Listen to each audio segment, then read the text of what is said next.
Salut tout le monde, alors aujourd'hui je suis super content de vous présenter le podcast Baller's Kitchen. Alors le podcast c'est quoi? C'est tout simplement une émission où on va parler de tout ce qui entoure le basketball. Ça va être très vaste.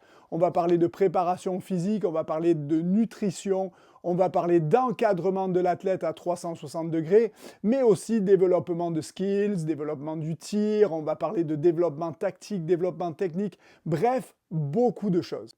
Aujourd'hui, pour le premier épisode, on a la chance d'avoir Sarah Wells. Alors, c'est qui Sarah? C'est une basketteuse professionnelle qui passe son doctorat en nutrition. Alors, on a trouvé absolument génial le fait de pouvoir allier la science avec le terrain.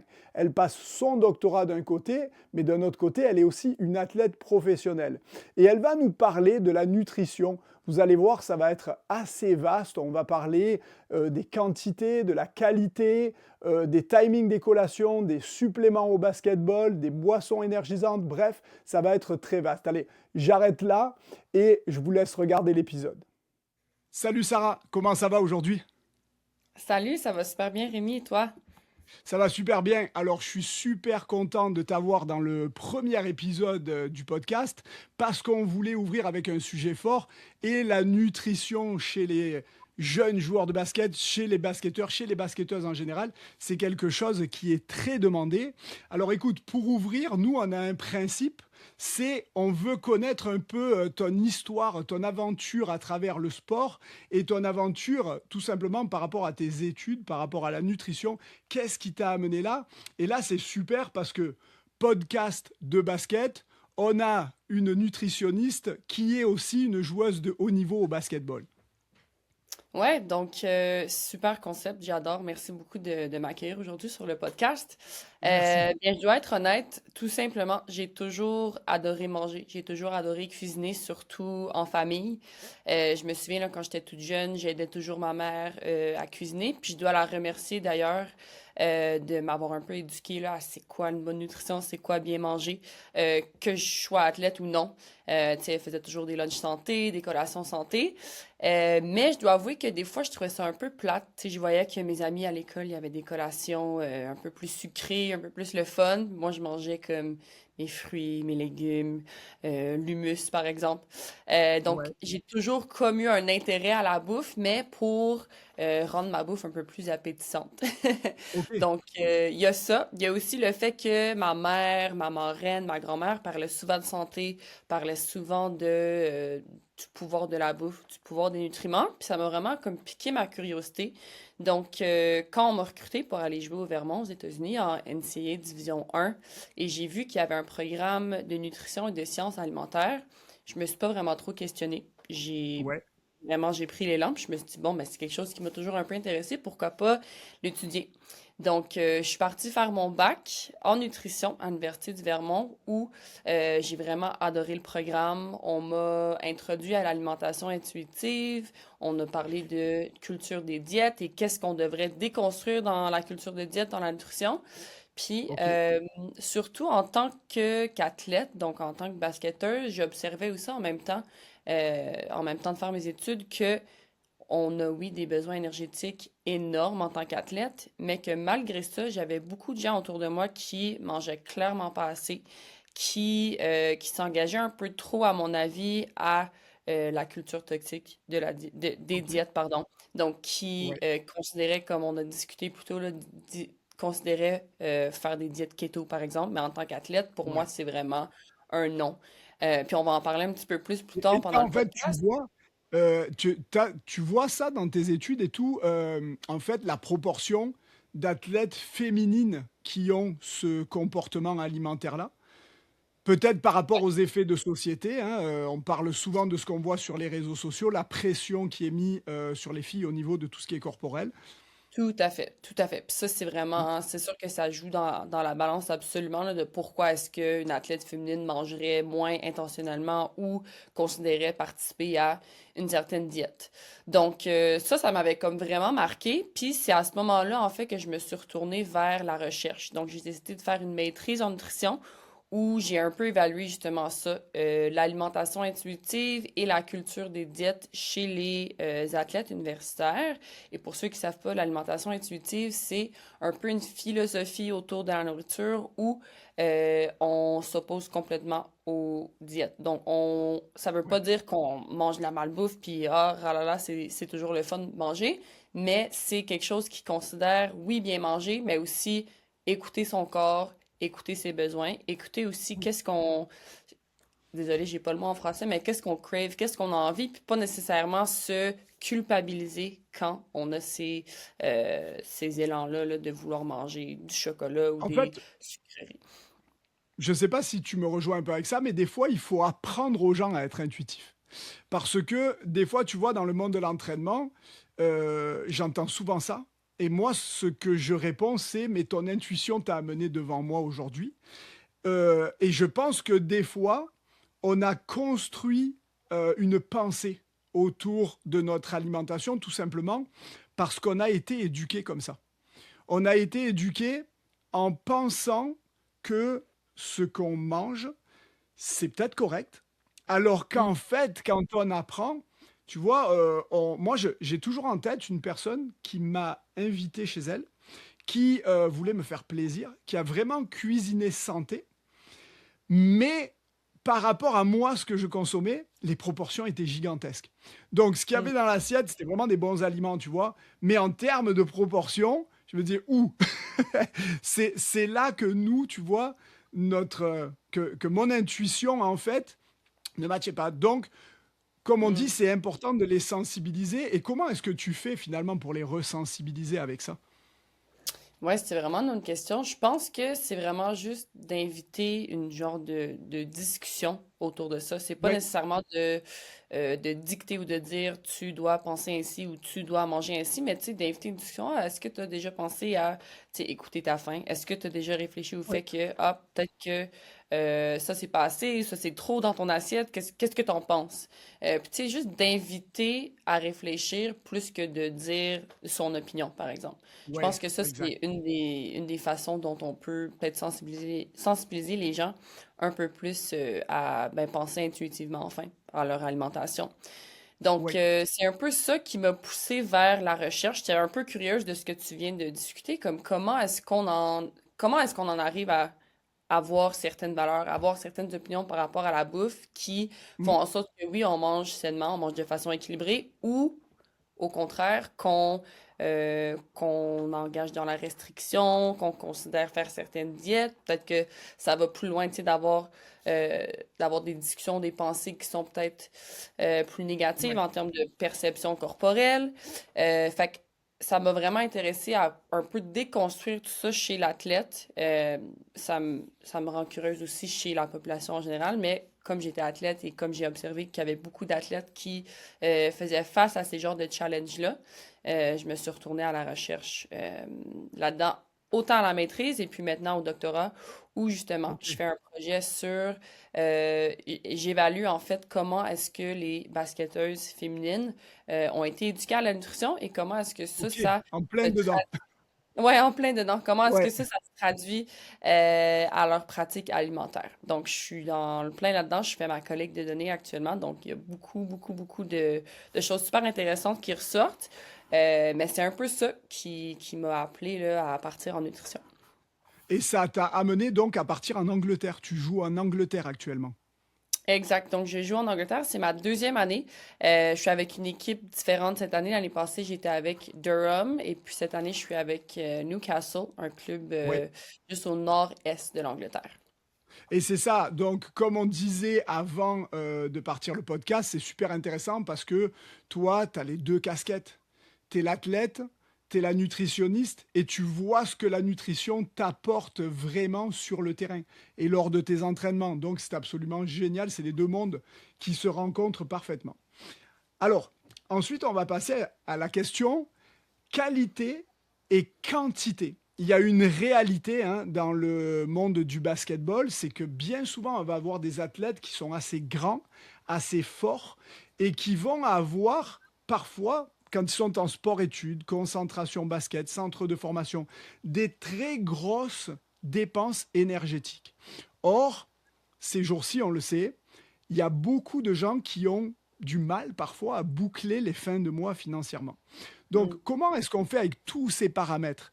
Euh, la qualité, la quantité, qui importe vraiment, selon toi, pour les jeunes qui font un sport de façon assez relevée quand même?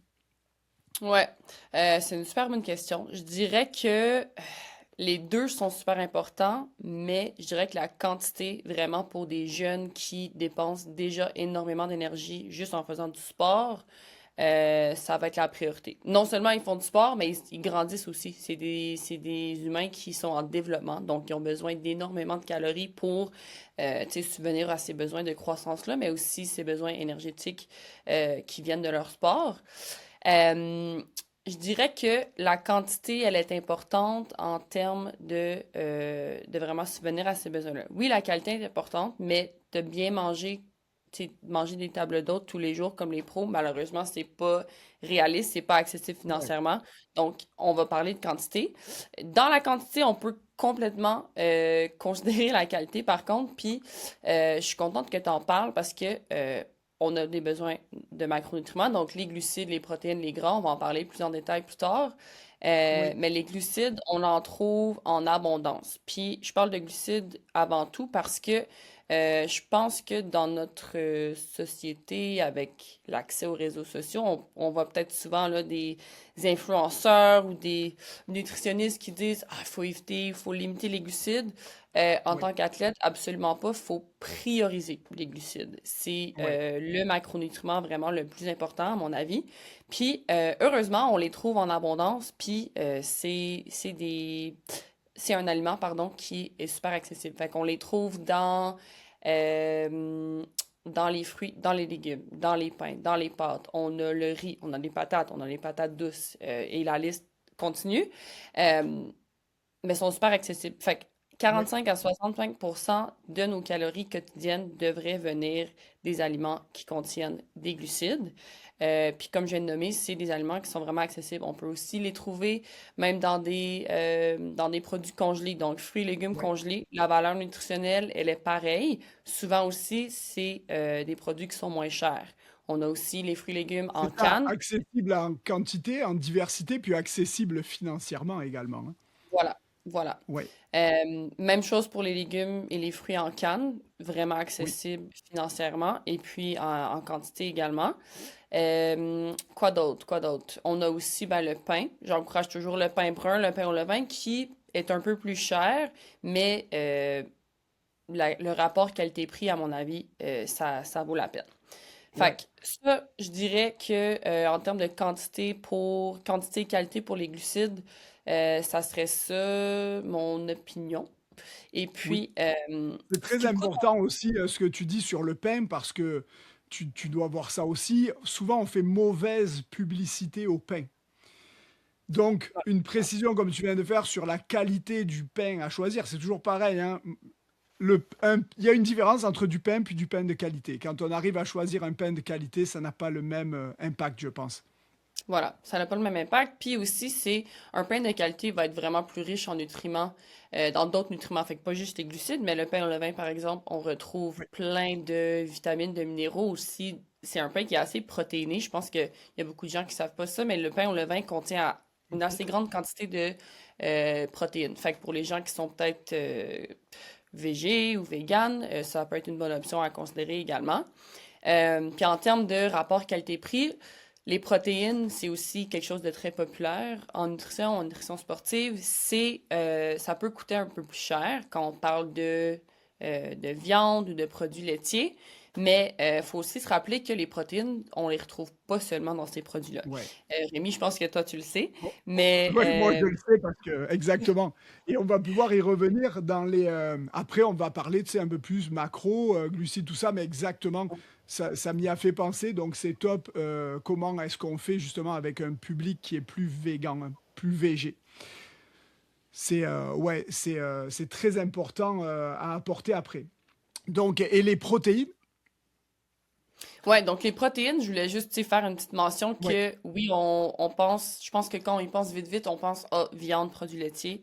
That's it, Oui, mais tu sais, il y a les œufs, il y a plein de produits végétaux, là, les légumineuses, les produits soya, les poissons en canne. Ça, c'est des choses qui sont aussi moins chères, mais aussi accessibles oui, en termes de valeur nutritionnelle. C'est vraiment top. Donc, je pense que pour essayer de trouver un équilibre plutôt oui. qualité-quantité versus vraiment juste prioriser la quantité ou juste prioriser la qualité, je pense qu'il y a vraiment un juste milieu qui peut être réussi enfin.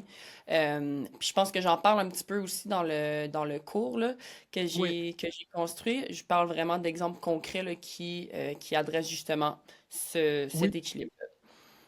Et tu vois, pour faire une petite parenthèse là-dessus, et oui, Sarah va avoir un cours sur la page Baller's Kitchen en construction. C'est une page qui sera dédiée à la formation pour tout ce qui touche au basketball.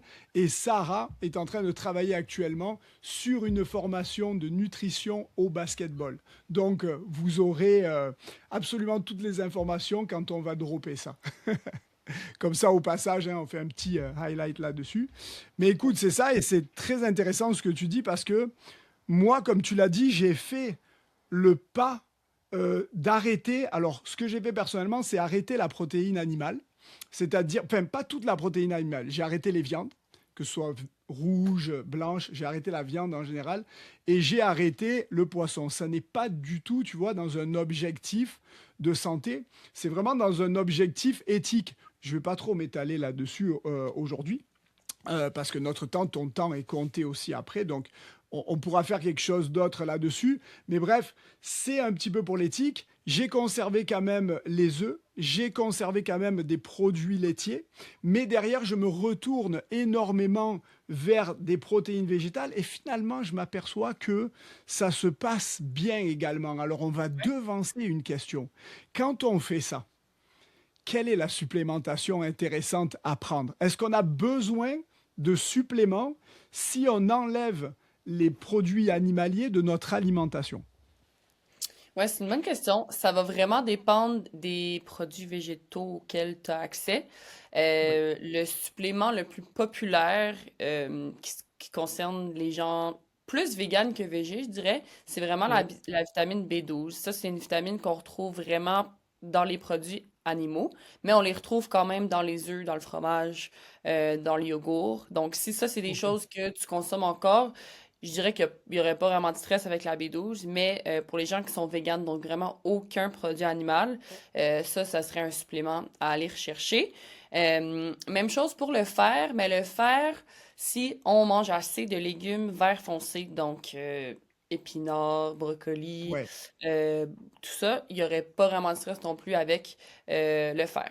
Je dirais que ces aliments-là, on les retrouve vraiment en abondance dans la viande. Donc, quand on est ok, végé ou vegan, on devrait faire attention. Mais si on n'a pas vraiment je dirais, de symptômes, donc si on se sent assez bien dans notre corps, si on remarque pas qu'on devient super fatigué, par exemple, qu'on a un manque de ouais, concentration anormal, je dirais qu'il y aurait pas vraiment de stress. ok, Ni, tu sais, s'il y a eu des prises de sang qui ont été faites pour raison X, puis il y a un médecin ou un nutritionniste qui suggère, hey, je remarque que ton niveau de fer, ton niveau de B12 sont quand même bas, je devrais, ou tu devrais plutôt considérer les suppléments. ouais, Ça serait ma réponse à ça pour l'instant. ok. Il y a, tu vois, je rebondis sur un point quand on parlait de qualité versus quantité. Et je me demande si tu as ça, parce que j'y pensais tout à l'heure, si tu as ça dans tes études, euh, est-ce qu'on peut donner une petite échelle juste pour que les gens réalisent? Si on prend par exemple un adolescent qui a un format d'être humain, je dirais, dans la norme. Tu sais, on va pas prendre un géant, on va prendre parce que des très grands au basket, il y en a, mais il y en a peu. Si tu prends tous les gens qui jouent amateurs et tout, surtout à un jeune âge, c'est tout le monde qui joue au basket. Ouais. Donc, par exemple, un enfant de, je sais pas moi, 12, 15 ans, est-ce qu'on aurait une idée approximative de combien de calories est-ce que ça brûle? Par exemple, dans un contexte, s'il s'entraîne 2, 3 fois par semaine, s'il est dans un sport-études où il s'entraîne plus. Et tu vois, ça n'a Hmm. pas besoin d'être exact, mais c'est juste pour que les gens réalisent. Ouais, je dirais que une estimation là, pour un jeune de 12 à 15 ans qui s'entraîne 2, 3 fois semaine, Euh, Sa dépense énergétique quotidienne en calories serait autour de 2600 à Ouais, 3000 calories, peut-être et peut-être plus même. Ça, je pense que je suis sur le bas de l'échelle, le bas du spectre, mais je dirais que c'est ouais, environ minimum 2500-2600, puis ça peut aller jusqu'à 3000. oui, Euh, Puis ça, c'est pour un jeune. Fait que vous pouvez vous imaginer pour des pros. Comme moi, par exemple, je brûle presque 3500 calories par jour. Moi, je m'entraîne tous ouais. les jours, plusieurs fois par jour. Donc, c'est énorme. Puis je dois avouer que tu sais, c'est vrai, c'est difficile de manger autant de calories pour subvenir à ces besoins Ouais, énergétiques-là. Puis je suis contente que tu poses la question parce que je pense que, je sais pas si c'est pareil chez les hommes, mais je pense que vraiment, surtout chez les femmes, c'est quelque chose qu'on sous-estime énormément. Énormément. ouais, Comme les femmes, malheureusement, je pense que souvent ont peur de trop manger. Donc, ils vont se limiter durant les repas, durant les collations. Et puis, tu sais, j'essaie souvent là, de sensibiliser encore à ce jour mes amis, mes coéquipières, comme non, faut vraiment. C'est sûr que tu manges pas assez. En fait, je vois ce que tu manges, puis tu ne manges pas assez. on est Donc, toujours dans un pattern. La nourriture en trop grande quantité, c'est mal, ça va me faire grossir, ça va changer euh, mon image corporelle. Et finalement, on est dans le faux parce qu'on crée des carences, parce qu'il faudrait plus manger. voilà. Voilà. Puis moi, j'aime toujours dire l'exemple aux gens. Donc, même si Donc, par exemple, si toi, au moins, Rémi, il y a une journée Ouais, qu'on serait couché toute la journée pendant 24 heures, on fait rien que respirer.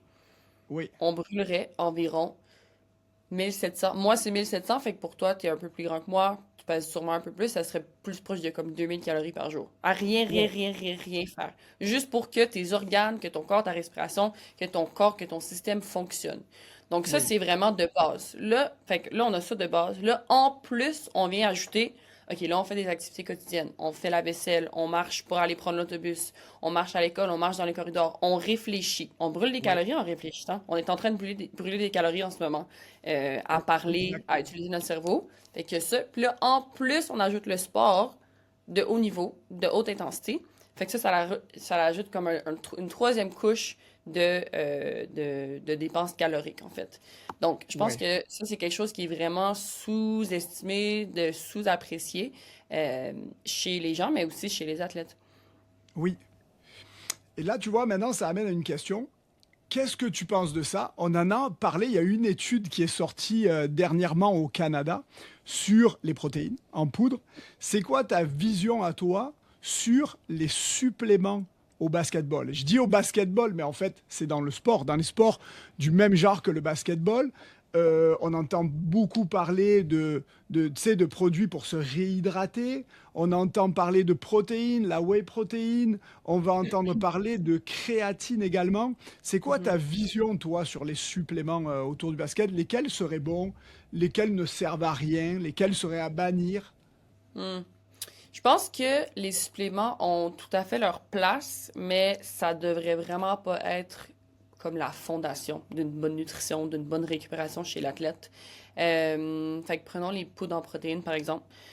Elles peuvent être super utiles dans différents, en fait, pas dans différents, mais dépendamment du contexte. Donc, un shake protéiné, par exemple, donc la whey Oui, protéine, par exemple, ça peut être super utile justement après un entraînement, après un match. On dit que c'est super important de oui, se réhydrater, mais de se recarburer dans les 30 à 60 minutes après un effort physique. oui, Donc, des fois, ça peut être difficile de rentrer à la maison dans ce 30 à 60 minutes, d'apporter un repas complet à consommer tout de suite après une pratique. Des fois, ça peut être un peu inconvénient. Donc, c'est là qu'un shake protéiné peut vraiment avoir sa place. Tu apportes ton shake, tu mélanges avec de l'eau, avec du lait, tu le bois tout de suite après ta pratique. oui, Ça peut comme te donner un coussin avant de rentrer à la maison et ensuite de bien manger un repas complet. Donc, oui, je rappelle toujours aux athlètes autour de moi, aux athlètes auxquels j'ai travaillé, que c'est pas quelque chose qui remplace un repas, c'est vraiment un supplément. Ça vient supplémenter, ça vient complémenter oui, une alimentation qui devrait déjà être complète et équilibrée. Donc, moi, j'en consomme des shakes protéinés, pas à tous les jours, mais tu sais, quand il y a des moments où je suis plus dans le rush, que je dois aller au labo tout de suite après une pratique, par exemple, où je vais prendre mon shake, mais je vais aussi m'assurer de bien manger un repas par la suite. ouais. Donc, Finalement, moi, c'est un peu la même chose, hein, j'allais dire la même chose que toi. Surtout maintenant avec les changements, moi, mes changements alimentaires sont récents, mais ça va être très ponctuel. J'irai pas dire que j'ai planifié dans ma cédule de prendre un shake de protéines à tel moment. C'est plus, là, je vais être difficile dans ma collation. Ça va être Voilà. difficile pour ma collation en termes de timing. Je sais pas si je vais avoir accès à ça. Bon, à mon bureau, là où j'ai mon gym, j'ai aussi des protéines que je prends de temps en temps dans ces cas-là. Ça Ouais. m'arrive aussi de temps en temps, j'ai des jeunes, des athlètes qui viennent me voir et qui me disent: Oh, après, j'ai un autre entraînement là-bas. J'ai dit: Attends, bouge pas, je te fais un shake de protéines. Je lui fais cadeau, il est content. Ça a le goût au chocolat, il aime ça. Et c'est ça, ils aiment ça. Donc, derrière, c'est ça, c'est juste dire que ça peut apporter quelque chose. Qu'est-ce que tu penses, toi, de la créatine? Ouais, donc la créatine, c'est aussi un peu, je pense, un buzzword dernièrement, là. Ouais. C'est quelque chose qui devient de plus en plus populaire. Et puis, En c'est... fait, si je peux te couper 2 secondes, dans les années 90, c'était une catastrophe, mais maintenant, c'est un buzz parce que c'est bien. Donc, Ouais, ben ça a c'était complètement inversé la controversé. tendance. Ouais, c'était hyper controversé pendant longtemps, je dirais. Puis je dirais Ouais, que dans les 5 dernières années, comme ça a été immensement recherché, et puis il y a vraiment pas eu d'études qui ont révélé qu'il y avait des effets néfastes de prendre la créatine. C'est devenu super populaire. Et puis, en tant qu'athlète adulte, moi, je suis très enthousiaste à la créatine. Je pense que c'est un super supplément à ouais, prendre avant un entraînement. Ça peut vraiment aider à optimiser les entraînements et aussi la performance durant les matchs, même, je dirais. ouais. Mais dans le contexte de jeune athlète, je dirais que je suis incertaine et je dirais même que j'erre vers le non pour la Ouais. supplémentation euh, avec la créatine et la raison étant pour laquelle il n'y a pas vraiment de recherches scientifiques qui ont été menées sur les jeunes, Ok. donc les moins de 18 ans. Donc, la réponse, c'est que on ne sait pas, en fait, c'est quoi l'effet que la créatine pourrait avoir sur les jeunes. Et pour cette raison, je ne donnerai vraiment pas mon avis à un parent ou Ouais, à un coach de exact. suggérer la créatine pour un moins de 18 ans. Plus de C'est 18 plus, ans, voilà, pour un jeune, exactement, ouais, qui est quand même à l'âge adulte, en fin de compte, hein, ouais, derrière. Et tu vois, à l'époque, on en parlait beaucoup. Alors nous, c'était de la magie, là. On allait devenir fort, on allait devenir beaucoup plus musclé. Donc, on savait pas grand-chose là-dessus. Bon, on sait aujourd'hui que ça joue un rôle au niveau de la récupération, mais ce qu'on entend de plus en plus euh, dans les dernières années, c'est le rôle cognitif, en fait. C'est le rôle un peu au niveau du cerveau. ouais, ouais, ouais. Et Ouais. ça ferait quoi au niveau du cerveau? Ça aurait quel impact? Fait que l'impact que les recherches en fait suggèrent au niveau du cerveau, c'est que ça, ben en fait, les recherches qui ont été menées surtout sur des patients qui font face à l'Alzheimer, la maladie de l'Alzheimer, Ok, et les recherches. Donc, je vais pas parler vraiment de physiologie du cerveau, mais en fait, ça l'aiderait à ralentir le déclin cognitif des patients qui ont été diagnostiqués avec les maladies d'Alzheimer, et donc suggérait peut-être que ça pourrait prévenir les gens qui seraient à risque ok, de déclin cognitif, en fait. Donc, je pense que c'est encore, il y a encore beaucoup de recherches qui sont en cours, mais à date, c'est ce qu'on suggérait. ok, ça marche. Timing des collations, est-ce que c'est important finalement? Super important. Je dirais, de base, c'est important vraiment pour éviter les inconforts digestifs. Donc, je suggérais pas de Ouais, manger une grosse collation 30 minutes avant un entraînement. oui, On va se sentir lourd, on va se sentir ballonné, on va peut-être même perdre un peu la concentration. Donc, le timing que je suggère toujours. Donc, je parle de collation, mais je vais aussi parler de repas vite vite. Donc, comme 3 à 4 heures oui, avant, on suggère de manger un repas assez complet, donc glucides, protéines, un peu de gras, juste pour vraiment carburer le corps. Enfin, ouais. Avoir le ensuite, temps de le digérer, avoir le temps voilà. de Ouais. process le repas, puis avoir assez d'énergie. Exact. Exact, exact. Et puis, justement, de la digestion, souvent pendant ou après les repas plutôt, on peut se sentir un peu plus fatigué, un peu plus lent, et c'est justement parce que ça prend de l'énergie digérée. Donc, on veut pas trop manger trop près d'un match ou d'un entraînement, Ouais, justement pour éviter cette sensation-là. Fait qu'un 3 à 4 heures avant de coussin, ça serait top. Ensuite, 1 à 2 heures avant, au besoin, si on remarque qu'on a faim, on peut manger une petite collation. Donc, je suggère souvent quelque chose qui est plus riche en glucides, Ouais, pas trop riche en protéines ni en gras, parce que les protéines et les gras prennent assez de temps à digérer, puis justement contribuent un peu à cette sensation de ralentissement, de lourdeur, de fatigue. ouais, Donc, je dirais glucides. Donc, compote, on peut manger peut-être yogourt, ça contient des protéines et des gras, mais pas trop. Ça contient aussi des glucides. Donc, yogourt avec un peu de fruits, ça serait bon aussi. Ça se digère assez bien. ouais. Ou tout simplement des fruits, des craquelins, des pretzels. Ok. Ça peut être des collations là, qui carburent bien le corps et bien aussi de bien s'hydrater auparavant. Ouais. Je pense qu'on parle pas assez d'hydratation. En nutrition, on parle souvent de nutriments, ce qui est top, mais l'hydratation aussi, c'est super, super important. Parce que durant l'effort, on va perdre des fluides, on va perdre des électrolytes aussi, Ouais. qu'on devrait venir supplémenter avant, pendant et après. Donc, hydratation, moi, je suggère toujours une gourde comme standard, de boire au moins une gourde au complet avant l'entraînement.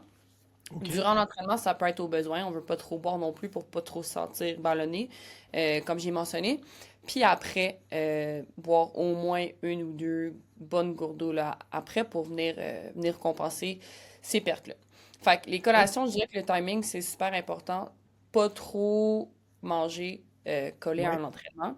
Si on a vraiment, là, on voit qu'on a une baisse d'énergie pendant un match ou pendant un entraînement, ce que je suggère, c'est d'avoir des fruits qui sont disponibles. Fait que peut-être Ouais.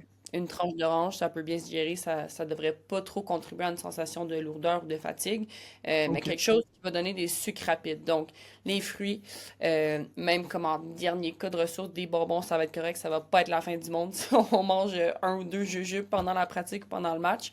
J'ai Ouais. des coéquipières à ce jour. C'est important parce qu'on voit moins ça. On voit moins justement les intra-workout, les collations qu'on pourrait prendre à l'intérieur d'un match. Et souvent, c'est cliché parce que si on manque de connaissances, on va juger un joueur qui prend quelque chose pendant un match. On va dire, ah, regarde-le celui-là, là. Il n'a pas la tête au match, il mange. Et souvent, ça risque de bloquer un petit peu le joueur. Et finalement, Mm. ça serait pas si mauvais que ça, quoi. Tout à fait. Tout à fait. Même Ouais, que Gatorade, ils ont créé des genres de jujubes électrolytes il y a quelques années. ouais. Mais en vrai, c'est juste des jujubes. Il y a rien de, il y a rien de spécial. C'est la même chose Ouais. que des Haribo. Justement, tu amènes Gatorade. Est-ce que toi, tu crois en ces suppléments en fait d'hydratation? Gatorade, on va avoir d'autres trucs en poudre qu'on va mettre dans des bouteilles d'eau. Est-ce que ça sert réellement à quelque chose ou est-ce que ta simple bouteille d'eau pourrait suffire? Je pense que c'est un peu controversé. Moi, personnellement, et je parle de moi en tant qu'athlète, Sarah l'athlète, moi, j'aime bien les boissons sportives, justement, durant les Ouais. pratiques, durant les matchs, quand c'est vraiment intense. Souvent, il y a des matchs aussi que je joue le match au complet, tu vois, et j'ai vraiment besoin de supplémenter les Ok. glucides, le glycogène que j'ai brûlé durant cet effort-là. Donc, Ouais. je dirais oui aux boissons sportives. Moi, par contre, j'aime faire ma propre boisson sportive. Et la raison étant parce que les Gatorade, les Powerade, c'est top qu'il y ait les électrolytes, c'est top qu'il y ait une certaine quantité de glucides, mais il y a vraiment beaucoup de sucre raffiné dans ces boissons-là Ok. que, à mon avis, c'est pas super nécessaire. Donc, moi, ce que je fais ma propre boisson maison. Je mets du sucre dedans, mais j'en mets juste moins. Ouais. Des fois, je mets du miel, des fois, je mets du sirop d'érable. C'est Ok. des glucides, c'est du sucre, c'est du sucre. Mais Ouais. je préfère ma version maison. Et je peux même vous donner la recette. C'est soit de l'eau ou de l'eau de coco pour ajouter un petit goût. Puis Oui. aussi, il y a des électrolytes dans l'eau de coco. Je mets une pincée de sel de mer, puis environ une cuillère à thé de sucre. Fait que ça peut être du sucre blanc, du sucre brun. Euh, Dernièrement, j'ai mis du sirop d'érable parce que c'est tout ce que j'avais à la maison. Mais moi, je Ouais. préfère faire ma boisson fait maison que d'acheter soit du Gatorade, du Powerade, du Lucozade. Et ça, finalement, c'est super bon aussi pour les parents qui vont regarder l'épisode ou même pour des coachs parce que c'est une option peu coûteuse, finalement, une fois de plus, qui va permettre de concocter quelque chose de bien pour les matchs. Tu Ouais. vois, et finalement, ça me rappelle un peu parce que moi, je travaille en préparation physique avec des basketteurs, mais je côtoie aussi des gens qui sont dans le milieu du culturisme et eux ont ça systématiquement. Les intra-workout, ils vont prendre, bon, du carbion, c'est vraiment des suppléments, mais ils vont prendre des suppléments de glucides à l'intérieur de l'entraînement parfois. Mhm, mhm. Donc c'est Ouais, drôle de voir les deux, qu'au basket finalement, on devrait souvent faire ça aussi. Un, ouais. un Je autre pense que petit point, parce que justement, tu vois, on a touché les boissons, on a touché tout ce qui est hydratation, les boissons énergisantes au basket, parce que on en voit partout, tu sais, des Monsters, des Red Bull, bref, je veux pas faire de pub particulièrement, c'est juste pour que les gens voient ce que c'est. Mais il y en a, ça remplit les frigos des dépanneurs, des supermarchés. Et finalement, est-ce que il y a un impact sur le basket avec la prise de ces boissons-là? l'impact, je dirais que c'est oui, et l'impact étant négatif. Ok, Je dirais que c'est vraiment pas à recommander du tout. Je dirais que ce serait même à éviter. Souvent, ces boissons-là, donc les marques que tu as nommées par exemple, hyper haute quantité de sucre et de caféine et vraiment ok. trop en combinaison pour un jeune qui est en développement. Donc, vraiment, tout simplement, c'est pas plus compliqué que ça. Je dirais que c'est juste pas nécessaire. Puis ça peut même avoir à la longue. Je dis pas que si tu bois un Red Bull une fois que ça va avoir un effet absolument négatif Ouais, sur ta santé. Mais si ça devient quelque chose de régulier, puis ça devient quelque chose de routinier, ça serait vraiment pas top pour la santé à long terme.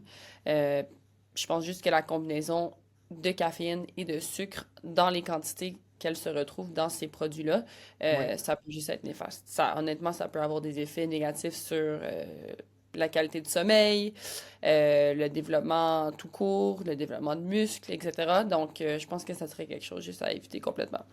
Ok.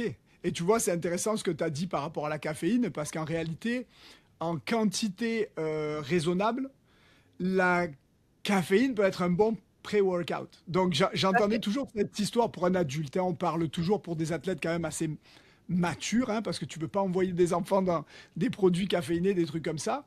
Ouais. Mais pour des raisons d'éthique, un petit peu plus, comme on disait tout à l'heure. Mais ça me Ouais. rappelle une histoire avec Tony Kukoc qui jouait aux Bulls et qui disait que finalement, avant chaque match, lui, dans les repas, il prenait un espresso. Mm. Et ça faisait rire tout le monde parce qu'il disait qu'il prenait des très gros repas et qu'il prenait son espresso à la fin. Mais finalement, pour lui, ça marchait. Ça marchait. Sûrement qu'il avait son apport, sûrement qu'il avait assez de temps. Et l'espresso, c'était peut-être la petite dose de caféine qui allait le booster pour commencer son match. Donc ça, c'est très intéressant. Boisson énergisante, pardon. J'avais fait quelques recherches. Alors tu vas me dire si c'est vrai, parce qu'on m'avait demandé de faire une intervention auprès de jeunes. Mm. Et justement, on avait parlé des boissons énergisantes. Et j'avais lu que les boissons énergisantes, le problème, c'est que ça peut te donner de la tachycardie pendant un match. Mm. J'ai déjà entendu ça. Ouais, Euh, ouais. J'ai pas lu d'études scientifiques formellement là-dessus, mais j'ai déjà entendu que oui, justement. Puis c'est parce que la quantité de caféine et de sucre en combinaison, ça peut limite être dangereux, en fait, pour ok. des risques de tachycardie. Je pense, comme j'ai dit, je pense pas que si tu bois un Red Bull une fois, tu te mets à risque de tachycardie, mais si ça devient quelque chose de quotidien, que ah, j'aime bien, je commence à bien aimer les Red Bull, je pense que tu sais, je vais en acheter plus souvent, je vais euh, tu sais, rajouter ça à mon régime alimentaire, je pense que c'est là qu'on devrait peut-être remarquer, OK, le red flag, ça peut peut-être avoir un Ouais, effet néfaste sur ma santé, risque de tachycardie, etc. Donc, oui, je pense que ouais. c'est Exactement. C'était important de faire un petit point là-dessus. Il nous reste ouais, peu de choses à couvrir. ouais. Alors, un point, on en parlait, c'est pareil, quand on s'est parlé juste avant de filmer l'épisode, les maladies liées à l'effort Hmm. et à possiblement un manque d'apport alimentaire, je dirais, chez les jeunes. Et moi, je te donnais l'exemple de mon fils qui n'était jamais malade et qui, Mhm. depuis qu'il est rentré dans un sport-études avec un volume d'entraînement plus gros, est souvent malade. Ouais. Ça a un impact sur son système immunitaire. 100%. Je pense que c'est quelque chose qu'on voit assez souvent et je pense même, je réfléchis quand moi j'ai commencé en NCAA Division 1, ma première Oui, année là, j'étais souvent malade aussi. On s'entraînait comme énormément, puis vraiment plus oui, que mon corps était habitué. Et je pense que j'avais pas adapté mon alimentation en conséquence assez rapidement. Donc c'est pour ça que je ok, suis tombée malade. Puis tu sais, je parle malade, grippe ici, grippe par là, mais récurrent. Puis je pense que c'est vraiment une réaction du système immunitaire qui oui, n'est juste pas adapté à dépenser autant d'énergie, puis pas récupérer assez rapidement ou récompenser avec assez de nourriture, assez de nutriments là, de qualité et en assez grande quantité oui. pour comme éviter là, la vulnérabilité pardon, du système immunitaire. Donc, je pense que le surentraînement et la sous-alimentation en combinaison, ben, c'est malheureusement la recette parfaite pour euh, ouais, toujours être un peu malade, un peu faible ici par là. Et chez des jeunes, toi tu vois ça en Europe on s'entraîne moins à un jeune âge, et chez des jeunes de 12, 13 ans, bon, les Français rentrent au pôle à 13 ans. Je ne sais pas du tout comment est-ce qu'on gère ça, par contre. Je ne sais pas comment ils gèrent ça en termes de volume d'entraînement, tout ça. Ouais. Mais finalement, le cumul de peut-être je dors un peu moins parce qu'on rentre dans La- l'adolescence. Je Ouais. mange pas assez parce que souvent on manque de connaissances. Donc, le, le garçon ou la fille de 13 ans va manger les mêmes quantités que son frère ou sa sœur de 11 ans qui ne s'entraîne pas. Donc, c'est là qu'on voit un petit peu des problèmes. Moi, je l'ai vu dans des programmes, dans des internats où, tu sais, ça allait de...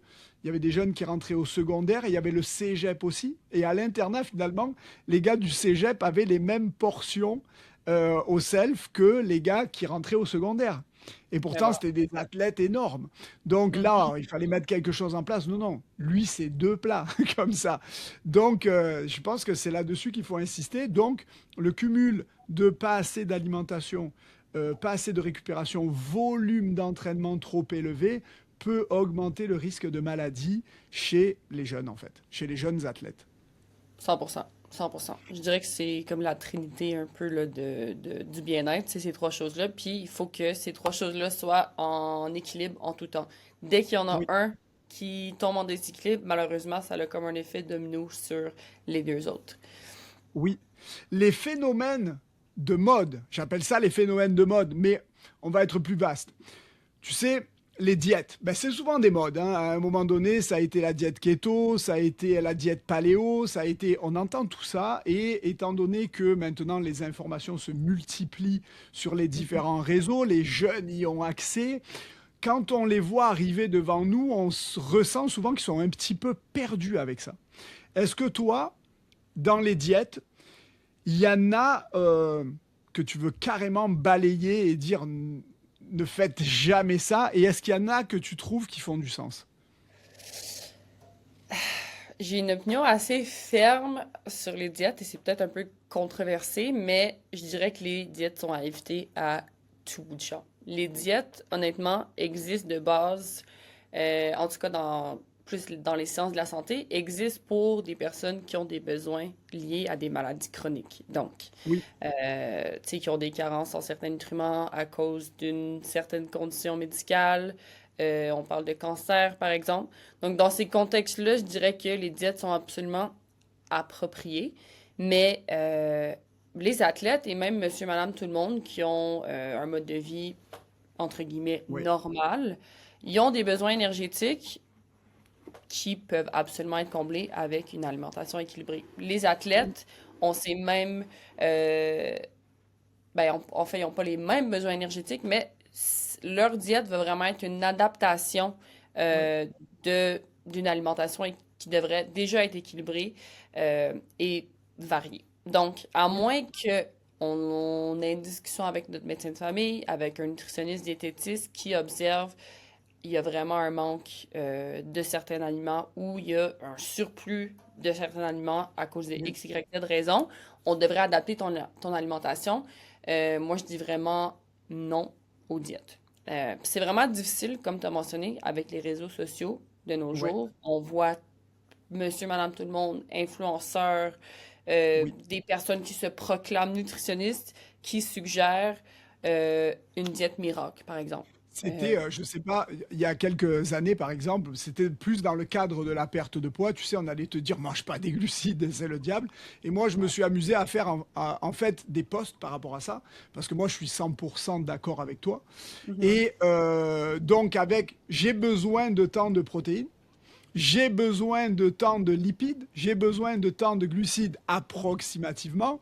Et ce que je voulais montrer, c'est que finalement, avec une balance de mon déficit calorique par rapport à mon activité, j'arrivais au même résultat. J'arrivais au même résultat, puis c'était histoire de montrer au monde. C'est sûr, comme tu dis, des fois, il y a des conditions qui font qu'on va adapter certaines choses, mais 100%.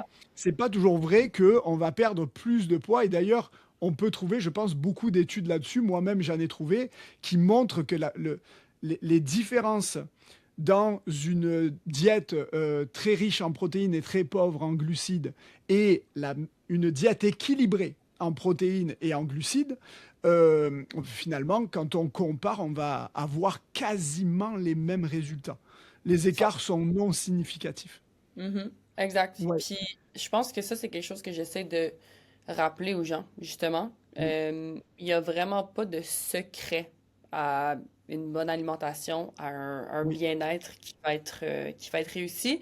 C'est vraiment pas sexy, la formule gagnante pour un athlète ou pour oui, n'importe qui, vraiment. C'est vraiment similaire à quand on pense plus d'entraînement. C'est similaire à, tu sais, les heures d'entraînement à la salle, les heures d'entraînement sur le terrain. ouais, C'est vraiment les petites choses, c'est la discipline qui va vraiment faire une différence. C'est une chose, tu sais, on voit les highlight tapes, waouh, ouais, extraordinaire, mais qu'est-ce qui est derrière tout ça? Puis c'est absolument. vraiment les petites choses qui sont plates. Puis c'est la même chose pour la nutrition.